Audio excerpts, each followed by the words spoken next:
From the Columbia University Language Resource Center, this is Said and Done, the podcast about languages and the people who speak them.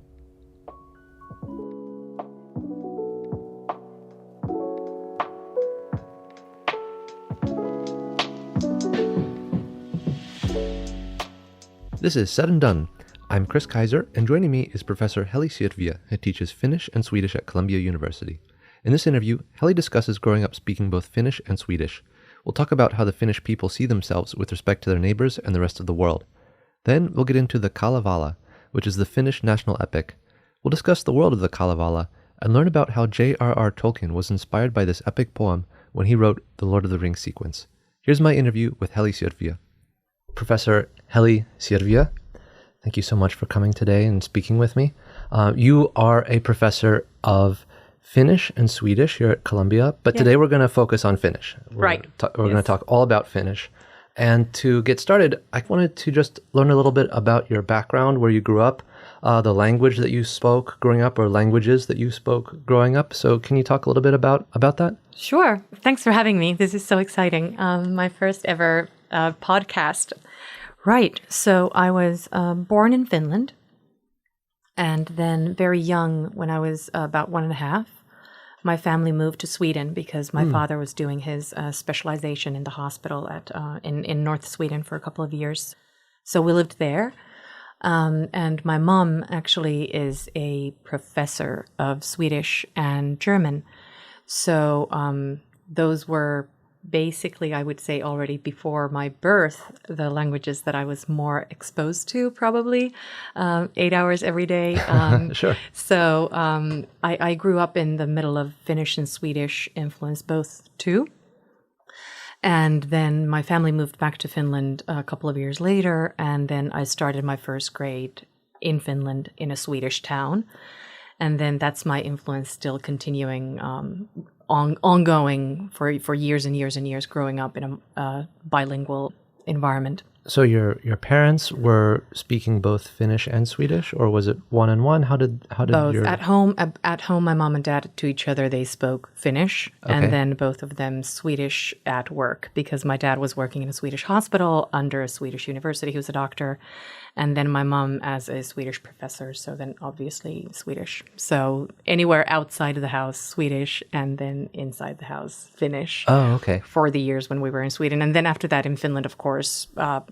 Finnish and Swedish equally, both. Yeah. What was the name of the town or the city that you lived in Finland? In Finland, when I was born actually in Helsinki.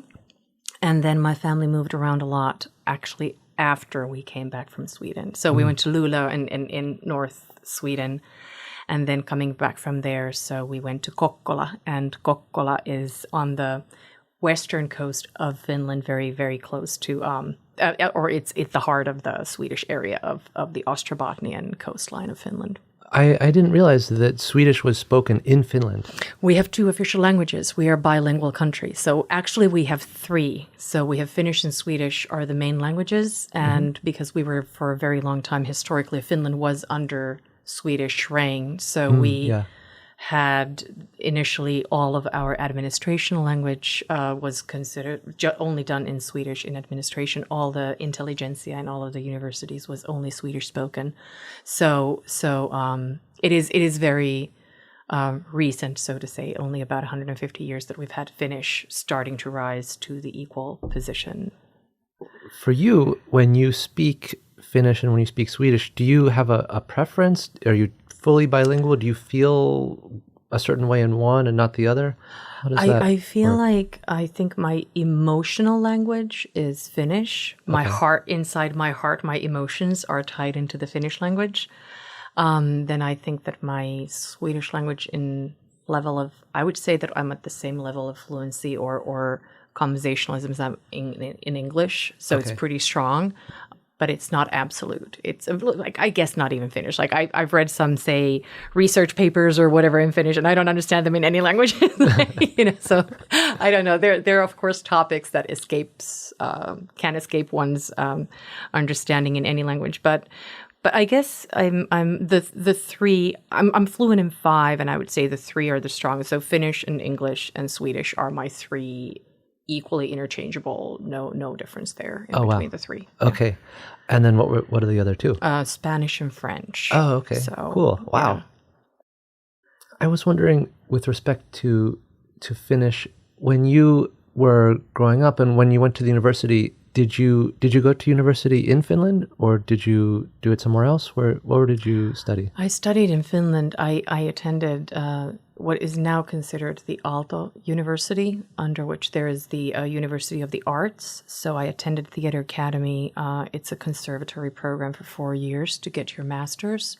So that was my university training. And it's very heavily tied, of course, into Finnish language and Finnish literature and expression and developments of the language, because the theater language in Finland mostly is, well, it's either Finnish or Swedish, one of the two. So I attended the university in Helsinki, and then I did an exchange, thus the French connection. So I was in Corsica doing theater in French and doing research also in French that few months. Yeah. So you studied theater? Was that your I studied theater, yeah. focus? That was my focus, yeah. Okay. Now you're teaching Finnish and Swedish at Columbia. So how do you get from studying theater to teaching Finnish? That's an interesting path, I can imagine. I know, it's quite a leap. I moved to New York initially. My landing here was weirdly not related to studies of Finnish language per se, but I was doing research to do my PhD actually. So I wanted to do research on the difficulties of translating Shakespeare and a certain cultural aspects of the language, and making the comparison in between Finnish and Swedish. So Finland is not a country with royals. We don't have courts. We don't have that kind of hierarchy of aristocratic cultural presence. Right, Sweden has much more of that. England definitely has. So I wanted to take a look at the Shakespearean difficulties of translation for the Shakespearean English to Finnish, where we don't have the cultural vocabulary, and then make that comparison to Swedish, where definitely there is the cultural vocabulary, even if the mannerisms are completely different. So that was my initial reason to coming to New York. But I fell in love with the city, and of course, who doesn't? So then I ended up living here, and initially I started teaching Finnish. I was working at the Finnish church in the West Village, and they are teaching Finnish at the Finnish school. That's where I started, and I taught there for about 9 years, and then ended up the vacancy for the Finnish lectureship was open here at Columbia, and I applied for it. And then a couple of years later, the Swedish one as well. So that's how I came to be a Columbia teacher. So it was really through your interest in Shakespeare and figuring out how you can translate Shakespeare into Finnish and how it's different in Swedish, and how Swedish kind of more easily aligns with some concepts in Shakespeare than Finnish does. I'm curious about Finland with respect to the countries that surround it, the Scandinavian countries. Yeah. I was wondering if you could talk a little bit about how Finns see themselves with respect to Norwegians or Swedish people. How does that world fit together? There's we have been the country in between Sweden and Russia. Also politically, we have been the country that they have traded to each other in different peace treaties. Say, okay, now you get Finland. You get Finland. So there's that history of always Finns maybe feeling like the little brother to both of those countries. But say, mentality-wise, I think we're so much closer to the Scandinavian nations, or I should say other Nordic countries. And Sweden, I think, so first of all, it's our biggest ice hockey rival in the world is Sweden. Okay. So there's that brotherly banter going in between the two countries, but very friendly in its tone. And I think we identify very strongly, at least in the current situation right now with Russia having attacked Ukraine. So Finland and Sweden have very, very strongly bound their foreign policies together as two nations with one mind. So it is a very strong connection that we feel with the Norwegians as well. And Norwegians and Finns on two sides of Sweden, I think we have the most of funny Swedish jokes, where we're kind of feeling like we need to make fun of the Swedes. Finns make a lot of jokes about Swedes, as do Norwegians, and that's very cute. But do Finns feel any sort of resentment towards Swedes because of their historical domination, or maybe not so much? No, I don't think so. I think that there are in the eastern parts of Finland, just as said, Finland is a bilingual country. So there are some areas on the eastern end of Finland, which is so much closer to Russian border, that there's a lot of questioning about why do we need to study the obligatory Swedish for 10 years at school when basically we never get to use it. Oh, wow. Okay. We would need Russian rather. Why would we need to then rather study Russian? Because, the border traffic. But then the Finns who live on the coastal areas or in the middle of Finland, when we do have a lot of combination of, say, Swedish tourism, but also Swedish-speaking Finns living in these cities and towns. So it's absolutely no. I don't think so. I think that there's a very warm, friendly relationship between the two nations. Really. So as a Finnish person who also has a big Swedish component, you don't feel conflicted about that in any way? Oh, no. Okay. Only honestly, I must say, is like when it is that the which is the weirdest comparison to make, but the ice hockey time, I need to be on the Finnish side. Okay, so you were on the Finnish side. Okay. Then I would be on the Finnish side. But no, I don't feel that conflict at all. I think that it's been a huge enriching factor in my life, having had the chance to live as a kid in Sweden and to have that language, because language is so strongly also tied into expression and a view of life and how we choose to express certain things. So a lot of the culture and emotion and the personal character of the entire nation can be tied into ways of expression. So it's a big richness to have both. Speaking of the language, I was wondering if you could talk a little bit about the Finnish language. And it's a Finno-Ugric language. Is that, did I say that right? Okay. Yeah, that's and it. so it has a different genealogy than some of the other languages that surround it. I think the other large language that's most closely related to is Hungarian, but I guess that relationship is not really salient to most speakers of Finnish. But could you talk a little bit about, are there other languages that are similar to Finnish that are close by, or is Finnish kind of just standing on its own from your point of view? Estonian is very close to Finnish, and if we say if I go to Estonia, I could, if I would forget where I am, quickly hearing somebody passing by and talking Estonian, I would actually think that they speak Finnish, because I'm not focusing, so I might not exactly understand what they're saying. But then if I start focusing and listening, I'm like, oh, I don't understand a word. But it just sounds so much like it absolutely sounds like Finnish. But with Hungarian, I have had a Finnish student who was half Hungarian and realized we have very, very little similarities. It's such an old combined root in back in the history that today there's very little. Can you talk about the language generally, like its structure? Why, you mentioned it's such a hard language to learn. What's so difficult about it? I think that in our grammar, it's the case endings, because, we don't have prepositions, case endings. So basically every word, just the word like, say, a dog, koira.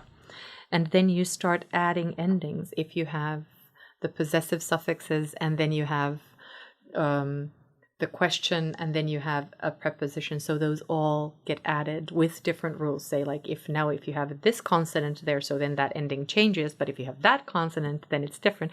So the 14 case endings that we are studying, for example, here with my students, I think out of those, the 9 most used ones are the ones that stick with the student. I feel there are more even, but I feel it's a lot to, it's a completely different kind of an approach, a mentality, how the language is built. And that's why I think that there is a good amount of challenge in learning it. Yeah.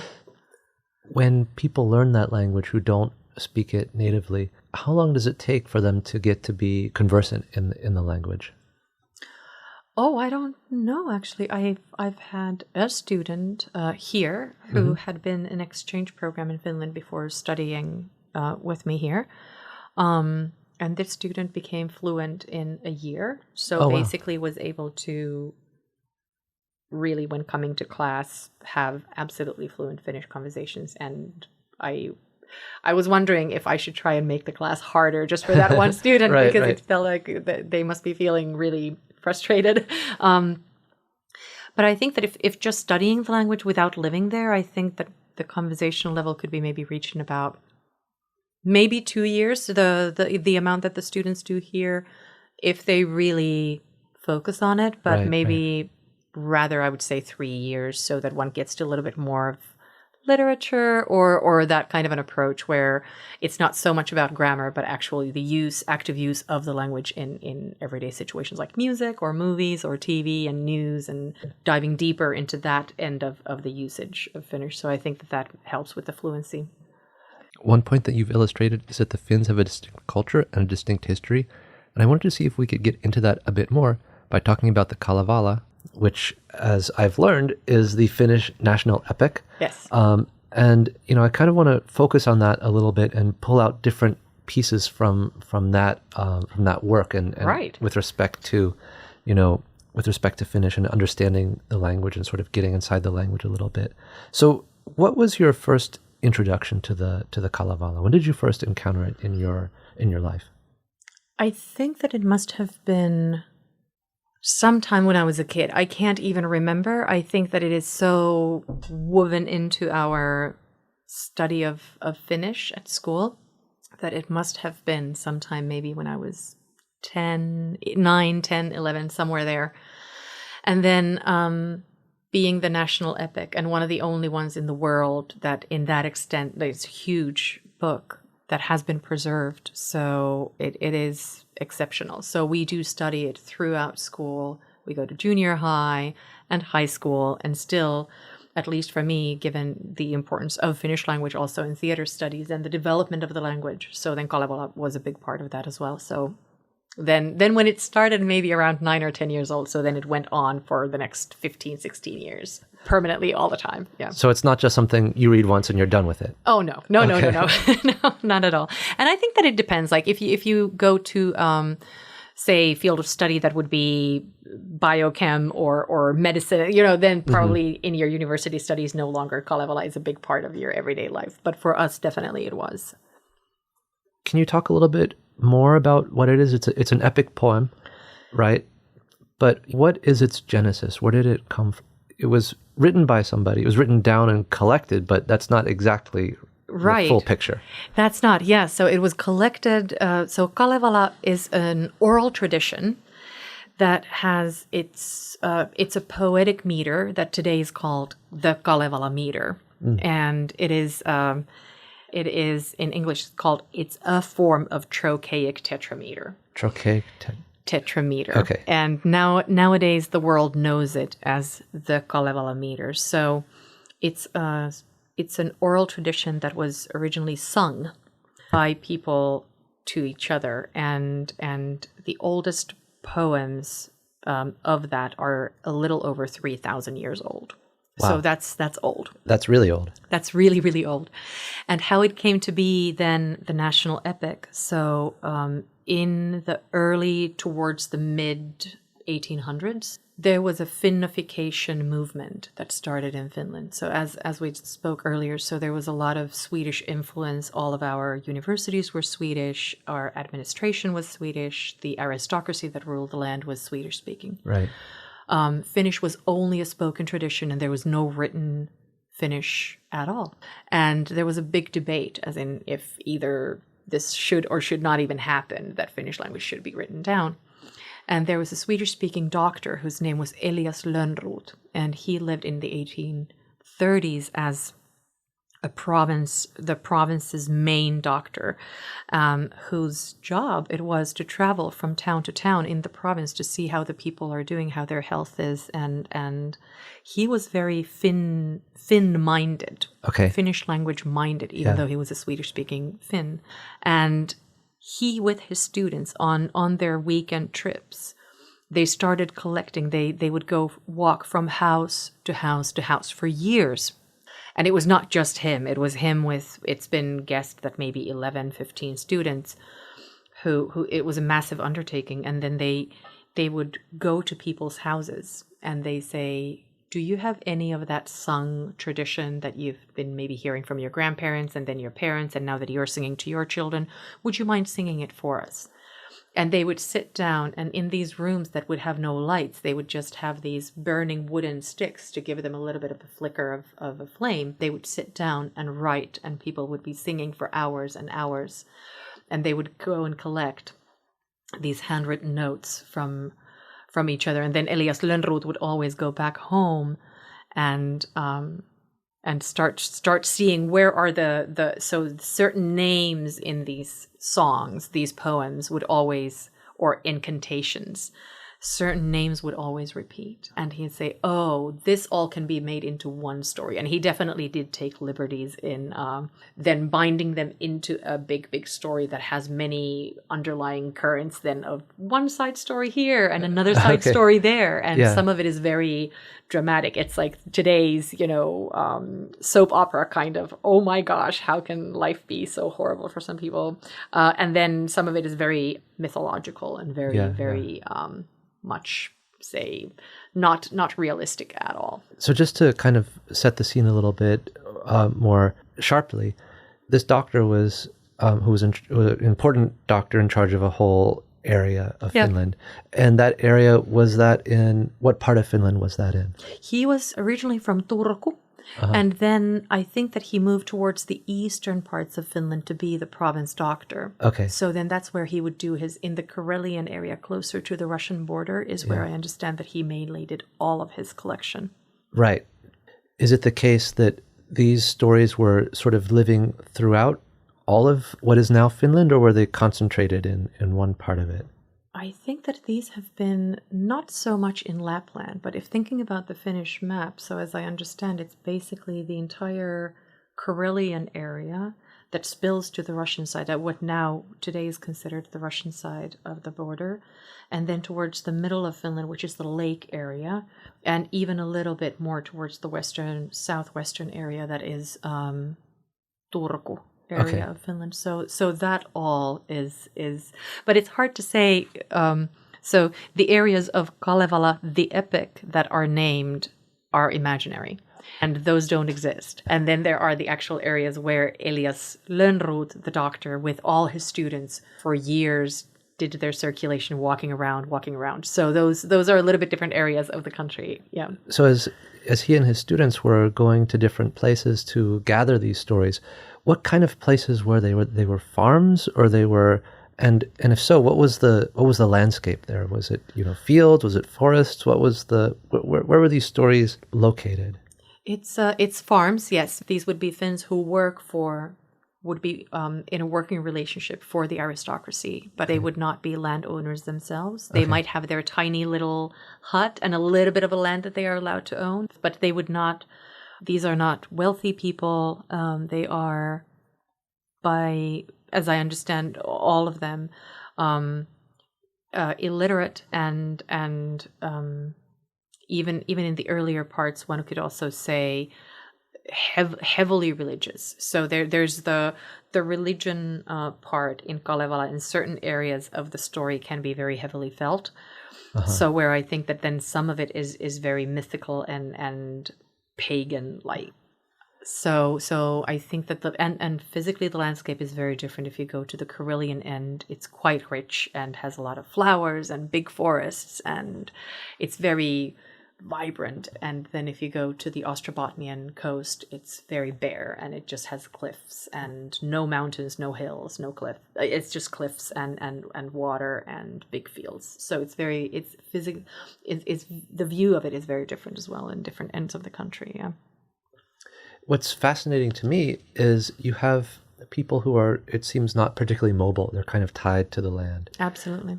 And they're illiterate and they're farming and working a lot. And yet, when these different stories are gathered from different places, you hear the same story, or you hear versions of that same story. So it really is kind of a story of the Finnish people.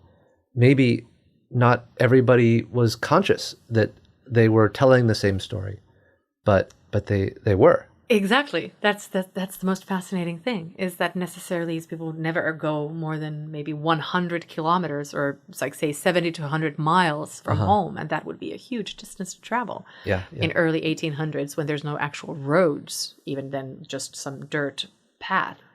And to have a carriage for your horse was a huge deal. So it would not be very normal to be traveling much. And then yet these stories would be alive in different parts, very far from each other, in different parts of Finland. And that was the surprise for Elias Lönnrot and his companions as well. And that's why they decided, is like, these have to be made into an epic, because there definitely is something. And there is that mystical, there are spirits that live in the water that are the gods who command the waves and who command the waters. And there are the mystical creatures that are the spirits that command the forests, and the spirits who make the wind, or it's just full of this wonderful story of creation of the world, for example, that is absolutely hilarious because it's so crazy. But then somehow those were the same stories everywhere. And as said now, based on, I don't know how this was found to be true, but they've concluded that the oldest poems would be over 3,000 years old. Let's talk about the epic a little bit and kind of the story. So what you alluded to it just now, but can you talk about the world of the Kalevala? What world comes across in this collection of stories that's made into an epic? So there's the main character that basically goes through the entire book is Väinämöinen. Väinämöinen is born when he is over 100 years old. And he already has a long white beard and long white hair, and he's wrinkly and hunched over, but very energetic still. And he's a wizard, and he is born when he is over 100. And he, with his wizarding powers, walks through this entire epic. This must be the one where Elias Lönnrot took a lot of writers' liberties, and he made it so that there is this one character who sort of walks through all of these stories. But there are stories of the creation of the world, and the world is a very dark and unhappy place, just full of water. And there's one teal. I've learned it to be teal, but there are many interpretations of what kind of bird it is. But the bird keeps circulating and circulating around the globe. And finally, when it gets tired, it realizes that there's no land to sit on to rest. And then in the core of the globe, there is Mother Earth. And she stretches herself at the same moment. And she raises her knee. And the knee is an island that the teal sees, raising above the sea level. And the teal goes and makes a nest on that knee. Okay. And Wow. then it starts hatching eggs, and it makes these 6 golden eggs and 1 iron egg. And once it's hatching these eggs, it gets so hot that Mother Earth doesn't like it, and her knee is burning, upon which the nest is resting. Right. And she shakes her leg, and all of those eggs shatter down, and they splash into the water and break into pieces. And that's how all of the different continents are made, of the eggs, and the land is made. And then you have the iron egg, and when that breaks into pieces, the yolk is the sun, and the egg white makes all of the little stars and the moon. And that's how we came to have the world that we know it now. So that's the creation story in Kalevala. Oh, wow. Like, okay. And then immediately, you go like, all right, so this is the level of like, it's really not realistic, but it's fantastically beautiful. And then there is inside, so there are characters, young men who fall in love with young women who are trying to woo them and court them with these craziest demands. Usually their mother, there's one witch. She is a witch. Yeah. And she has beautiful, beautiful daughters. And for all of the men who come into her house and say, oh, we would like to marry that daughter of yours or that. So she says, oh, if you can do these impossible tasks. And she sends them out into these incredibly difficult quests, which nobody would ever be able to accomplish. But she always makes a lot of gains for herself.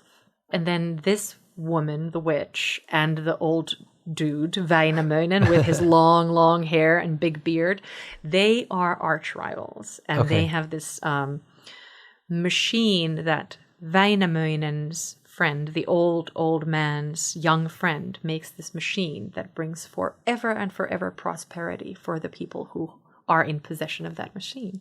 And they give it to this witch woman, Louhi.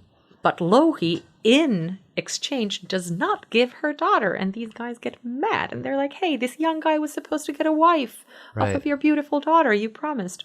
And now she has the machine, Louhi, and she has the daughter. So the guys say, we're going to steal that machine. We're going to steal it for us because our people in our town need prosperity and money and all the good.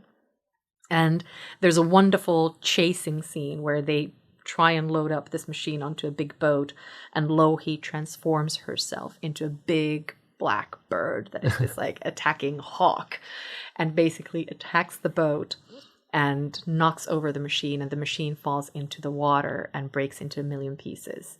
And that's why the Finnish waters, the story tells, are so full of incredibly rich and good tasting fish. That machine still keeps on going under the waves keeps on giving the prosperity nowadays in that way, giving people a lot of delicious seafood. So, yeah. So it sounds like it's a world that's an enchanted world? Yes. Yeah, very much so. It's a kind of forest world, would you say? A lot of nature. There's a lot of forest. There's a lot of influence of the spirits that command the forests and influence of the spirits that command the waters.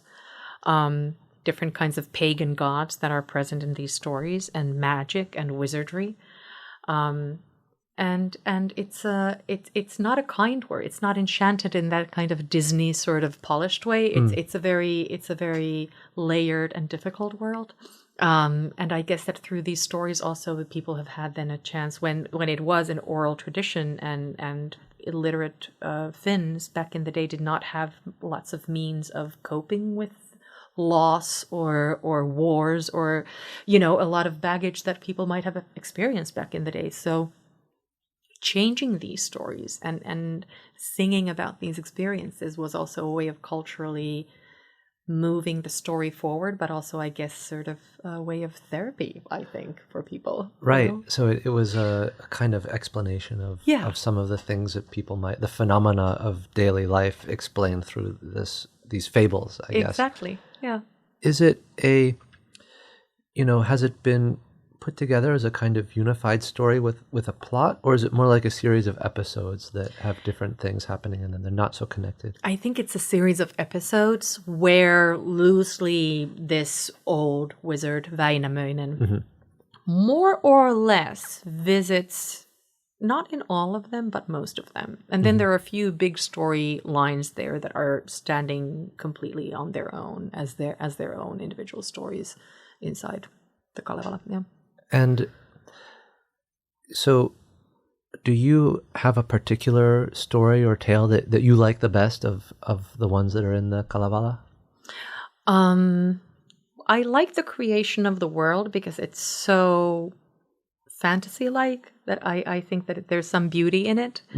And then there's that part where Louhi, the witch, who has all these beautiful daughters, she's so angry at this old man, Väinämöinen, and his posse having stolen, the magical machine Sampo from her. She steals the sun and the moon from the sky, and she pulls them and she puts them inside of a mountain, and she locks them behind multiple iron doors and iron locks. And she brings darkness to the entire world because she is so bitter that she does not understand that she cannot, at the same time, she's bringing a lot of misery for her own people. And that part of the story, actually, it's very beautifully told in the Kalevala. It's very humane. And then up until her realization, she's like, I can't be this person. Like, I have to do better. And that change in Louhi, who is a very powerful witch, and she decides on her own volition. She's like, no, I gotta be better than this. Okay. So that's a beautiful storyline inside of this. As a whole, it's a beautiful book. But yeah, that's I guess one of my favorite stories in there. Well, I was wondering. So I actually read a little bit of it when we started talking about doing this podcast, and I was really struck by what you mentioned as one of your favorite parts, the first part, the creation part. I was wondering, would you be willing to read a little bit of that, maybe first in Finnish and then in English? Absolutely. Let me see. Where do we have the very, very first? Where the teal starts hatching it's sitting on the knee of the Mother Earth, and it's starting to hatch the eggs. And what kind of bird is that? A teal? A teal. It's a water bird. Okay. It's a big water bird that is bigger than a seagull, but not quite as big as a hawk Okay. Yeah. So that's a teal. And how long do you want me to read? I don't know, maybe half a page or so. Okay. Yeah. Let's go here. So this is now starting from then after the eggs have been made into this nest on the Mother Earth's knee. Alkoi hautoa munia, päätä polven lämmitellä. Hautoi päivän, hautoi toisen, hautoi kohta kolmannenkin. Jopa tuosta veen emonen ilman impi. Tuntevi tulistuvaksi, hipiänsä hiiltyväksi. Luuli polvensa palavan, kaikki suonensa sulavan. Vavahutti polveansa, järkytti jäseniänsä. Munat vierähti vetehen. Meren aaltohon ajaikse. Karskahti munat muruiksi, katkieli kappaleiksi. Ei munat mutahan joua, siepalehet veen sekahan. Muuttuivat murut hyviksi, kappalehet kaunoisiksi. Munasen alainen puoli, alaiseksi maaemäksi. Munaisen yläinen puoli, yläiseksi taivahaksi. Yläpuoli ruskeaista päivöiseksi paistamahan. Yläpuoli valkeaista, se kuuksi kumottamahan. Mi munassa kirjavaista ne tähiksi taivahalle. Mi munassa mustukaista nepä ilman pilvilöiksi. Wow, that's great. Could you then the same one in English? give us the same one in English? Let's see, here we go. She began to hatch the eggs there, heating up the lifted kneecap. Brooded 1 day, brooded 2 days, even on the 3rd day brooding. Then the mother of the water, little mother, airy maiden, felt the rising of heat upon her, felt as if her skin were scorching, thought her kneecap was on fire, that her very veins were melting. All at once she jerked her knee, agitating every member, and the eggs rolled in the water to the tumbling of the tides. Into bits the eggs were broken, shattered into crumbs and pieces. But the eggs and pieces were not mixed up with the mud and water, for at once the crumbs grew comely and the pieces beautiful. One egg's lower half transformed and became the earth's below, and its upper half transmuted and became the sky above. From the yolk the sun was made, light of day to shine upon us. From the white the moon was formed, light of night to gleam above us. And the colored brighter bits rose to be the stars of heaven, and the darker crumbs changed into clouds and cloudlets in the sky. That was the same bit. Yeah. I'm really struck by the rhythm of it.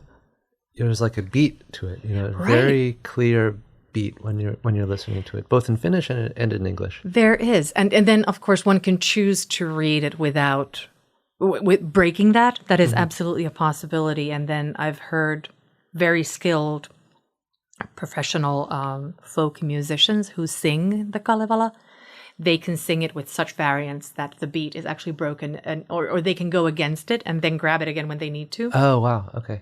But the original way that when it was a sung tradition, so people would be sitting on a bench facing each other. So one leg is on each side of the bench, and they would face each other and interlace their arms so that I would be holding that person close to the elbow, and they would be holding me close to the elbow. Okay.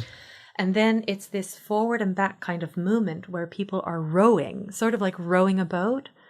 And that's where the beat comes to be, when people are rowing the boat, rowing the boat, rowing the boat.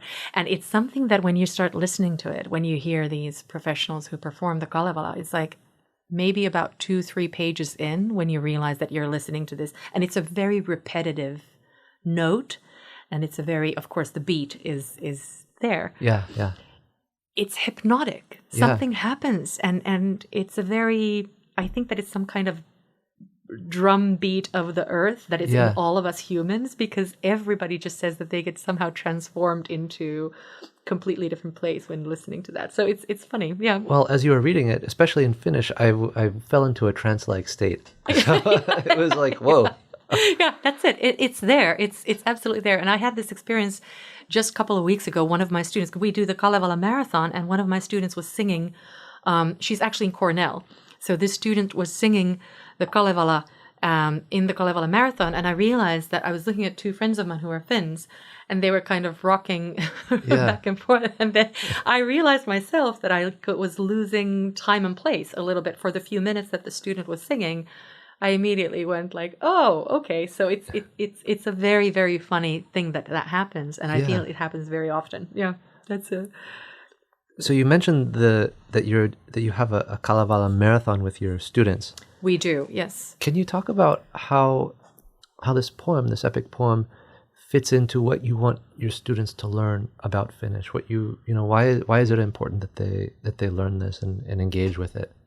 I think that because Finnish is such a small language, we are only 6 million people in the world, of whom 5.5 are in Finland and maybe 500,000 around the world. So it is not a language that people run into often. And then therefore I feel just to make my students aware of that history and the importance of how in literature, how important Kalevala is for the world. World literature is one thing. And then I think that also, I can't say burden, it's not that, but it's like for Finnish people to feel like we were not entitled to have a written language until just about 140 years ago, 150 years. So that's like, or 200 years ago. So it's not a long history of the written tradition. So I think that also the construction of the language and the grammar holds within itself, this possibility of then getting a different understanding when you understand the poem and you sing it. And it's not so much of a grammar and structure and necessarily the case endings and there's much more to it, and then I think that Kalevala is one approach towards that. And then because the other definitely today's world thing is Tolkien. JRR Tolkien, who wrote The Lord of the Rings, has mentioned in many of his, and this is something that all of my students in one way or another definitely can relate to. So Lord of the Rings, for example, Gandalf as a character is based on Väinämöinen, the old guy of, yes. Oh, I didn't know that. So he was Tolkien's example for this old man with wizarding powers and big white hair, kind of a rock and roll star in his own way, even though he's like 180 years old. And then Tolkien studied Finnish extensively. He traveled to Finland many times, and he studied Finnish language in order to then create, based on Finnish and Icelandic, his own language, the Elfish. That is the language that is spoken in the Lord of the Rings trilogy. So there's a lot of that material that then ties also the Kalevala world to something very big in popular culture and liked today. And it seems like there's a kind of escapist element to when you live in the modern world, and then you cast your mind to the Lord of the Rings world or the Kalevala world. Yeah, it's a really interesting place to inhabit imaginatively.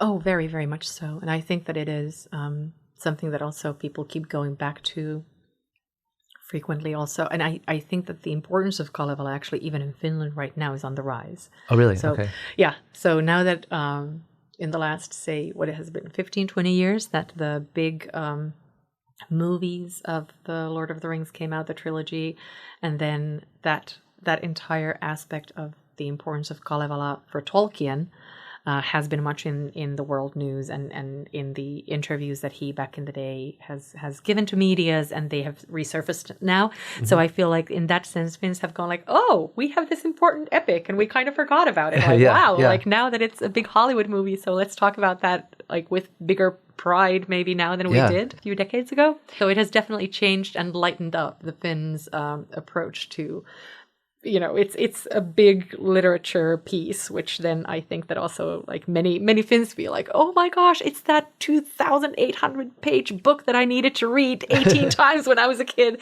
So, suddenly there's like a different kind of a lighter, happier approach about it. Right. And yeah. today's entertainment has recognized the importance of it. Yeah, that's so cool. Yeah. Well, Professor Heli Sirviö, thank you so much for speaking with me today. Thank you. Really this was appreciate fun. it. And I'll see you around. See you around. Thanks, Okay. Chris. I really appreciate this. Yep, thanks.